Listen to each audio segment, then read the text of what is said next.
وہ کبھی نہیں یہ کرے گا، کوئی بھی نہیں کرے گا۔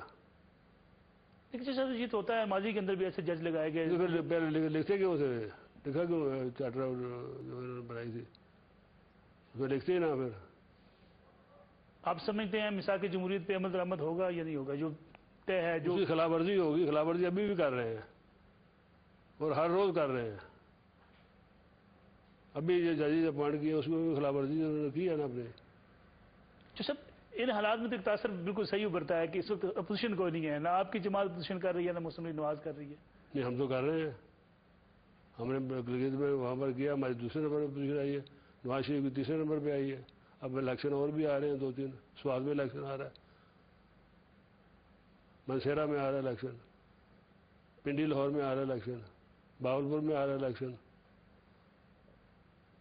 تو کیا آپ پتہ چل جائے گا کیا اتحاد بنتا دکھائی دیتا ہے؟ بعض لوگ یہ کہتے ہیں کہ آپ کے ایک نیا اتحاد بنانے کی کوششوں میں ہیں، کچھ مذہبی جماعتوں کو ساتھ لے کے، عمران خان صاحب کی پارٹی کو لے کے۔ الیکشن کے نزدیک جا کے تو بنے گا اتحاد، بنے گا نا جی۔ اگر الیکشن جب ہوگا تو پھر بنے اتحاد تو بننے چاہیے بھی۔ جو سب بلدیاتی نظام کی طرف ہم آ جائیں، ابھی ضلعی حکومتوں کا نظام تھا، اس کے حوالے سے اس کو لپیٹا جا رہا ہے، بعض اوقات کہتے ہیں، کچھ کہتے ہیں اس میں خامیاں تھیں، کچھ خرابیاں تھیں۔ آپ کیا سمجھتے ہیں؟ خامی خرابی یہ تھی کہ ان کے آدمی الیکٹ نہیں ہو سکے، یہ خرابی تھی۔ لیکن جو سب کرپشن کے الزامات آئے ناظمین پہ، آپ سمجھتے نہیں کہ آپ ان کو ڈیفینڈ کر رہے ہیں جنہوں نے کرپشن کی، اگر ان کے خلاف کوئی کارروائی ہوتی ہے کہ کوئی کسی جس کے خلاف بھی کارروائی ہوئی کسی نے ڈیفینڈ نہیں کیا۔ تو آپ سمجھتے اگر پرانا نظام آ جائے اس میں نقصان کیا ہوگا؟ جیسے پہلے سسٹم تھا، آپ بھی اس پورے سسٹم کے اندر وہ تو افسر شاہی کے ہاتھ میں چلا گیا نا پھر۔ لیکن آپ سمجھتے ہیں کہ آپ کے دور میں جو نظام تھا ضلعی ناظمین کا، وہ بااختیار تھے، ایک جھگڑا تو موجود تھا ضلعی ناظمین کا اور ڈی سی اوز کا، اختیارات ہونے کے علاوہ پوچھ گچھ بھی تو تھی ان کی، وہ پوچھنے والا تھا ان کو۔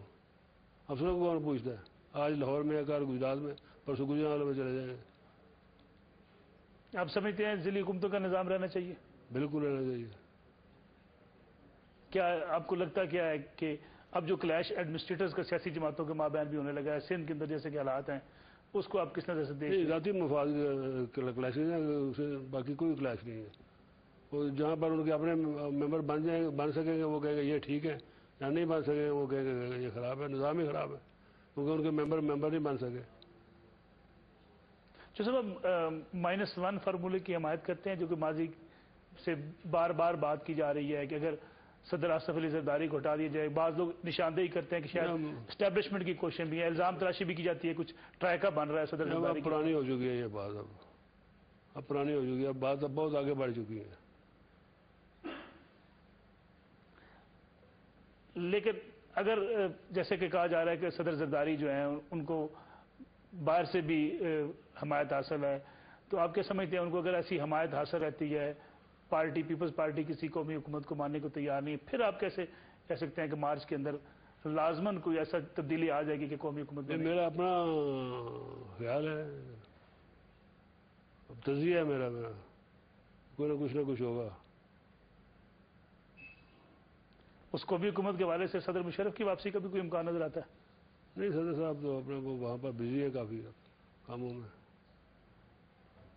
ان کے چاہنے والے تو اس بات کی کوششوں میں ہے کہ اگر ایسی کوئی قومی حکومت بنتی ہے، کوئی ایسے حالات بنتے ہیں، وہ واپس آ جائیں گے، تو آپ کیا سمجھتے ہیں؟ آپ ان کے زیادہ چاہنے والے تو کیئر ٹیکر گورنمنٹ کے امیدوار ہیں، کیئر ٹیکر ایسی کوئی حکومت بنے جس میں وہ آ جائیں، تو اس کا امکان آپ کیسا دیکھتے ہیں؟ کوئی ایسا؟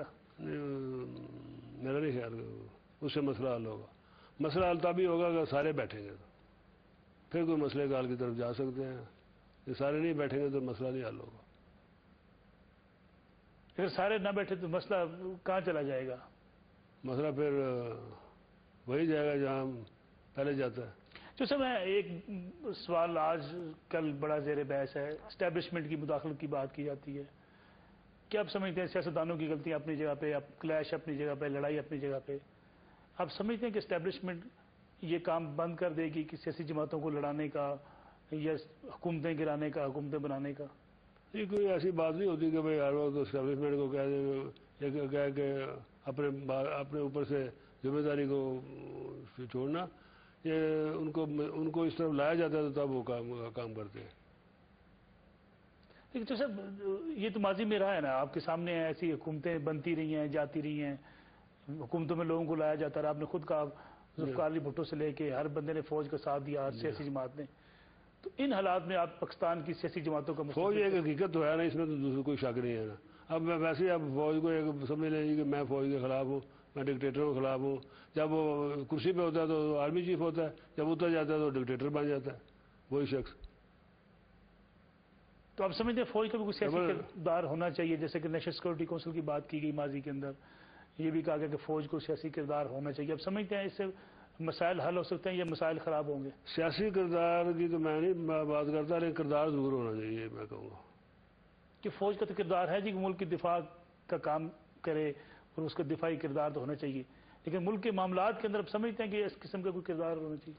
لیکن ان کا فرض تو ہے، انٹرنل اور ایکسٹرنل سیکورٹی کا فرض تو ہے. اگر یہ تو ان کا فرض بنتا ہے. جو سب لیکن کیا یہ فرض بھی ہے کہ ایک ملک کے منتخب وزیر اعظم، جیسے کہ آپ نے کہا ابھی اپنے انٹرویو میں کہ ظفر اللہ جمالی صاحب کو صدر مشرف صاحب نے بھیج دیا تھا، کیا آپ سمجھتے ہیں ان کا یہ بھی فرض ہے کسی منتخب وزیر اعظم کو کہا جائے استعفیٰ دے دے؟ ان کا یہ تو ان کا فرض بنتا ہے نا کہ اگر ان کو جہاز میں یا کہا جائے کہ اڑا دو جہاز میں، وہ بھی تو کسی کا فرض نہیں بنتا کہ جہاز میں آرمی چیف جا رہا ہو تو کہے جی اس کو انڈیا اتار لو یا کرا دو اس کو. لیکن تو وہ سمجھتے نہیں ہیں کہ یہ اختیار ہے وزیر اعظم کے پاس کہ وہ آرمی چیف کو تبدیل کر دے؟ تو ہے اختیارات، بلا لیتے نا، بلا کے سامنے بٹھاتے، چائے کی پیالی پلاتے اور کہتے ہیں جی میں آپ جائیے، میں دوسرے آدمی کو لے کے آ رہا ہوں.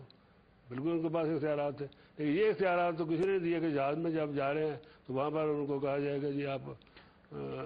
جو صاحب آخری دو چیزیں بڑی مختصر سی آپ سے پورا انٹرویو ختم کرنے سے پہلے آپ سے پوچھنا چاہوں گا کہ آپ سمجھتے ہیں کہ کبھی کسی موقع پہ مسلم لیگ نون اور مسلم لیگ قائدین کوئی اکٹھے ہونے کا امکان ہے انتخابات سے پہلے یا کسی موڑ پہ؟ انتخابات کے بعد دیکھیں گے. انتخابات الیکشن لڑنے کے بعد ہوگا ایسا انشاءاللہ. اور آپ کی ریٹائرمنٹ کے حوالے سے بعض لوگ بات کرتے ہیں کہ آپ کو ریٹائرمنٹ کا بھی اعلان کرنے چاہتے ہیں، یہ سیاست کرتے رہیں گے؟ اگر اس طرح کے علاج چلتے رہے تو پھر کر ہی دیں گے. بہت شکریہ. چودھری شجاع صاحب ہمارے ساتھ موجود تھے، مسلم لیگ قائد اعظم کے سربراہ اور پاکستان کے سابق وزیر اعظم. ان کا یہ کہنا ہے کہ ملک کے حالات بہتر کرنے کے لیے تمام سیاسی جماعتوں کو اس موقع پہ کم از کم ایسا کردار ادا کرنا ہوگا کہ مل جل کے مسائل کو حل کریں، ورنہ ملک کے حالات مزید گمبھیر ہوتے ہوئے دکھائی دیتے ہیں. ان کا کہنا یہ ہے کہ مارچ تک کو ملک کے اندر کوئی ایسی تبدیلی آ سکتی ہے اور سیاسی جماعتیں اگر کردار ادا کریں تو کسی قومی حکومت کی تشکیل کے بعد ملک کو موجودہ مسائل سے نکالا جا سکتا ہے. چودھری شجاع صاحب ہمارے ساتھ موجود تھے. یہ آج کا پروگرام تھا. اگلے پروگرام تک کے لیے السلام علیکم، اجازت دیجیے. اللہ حافظ.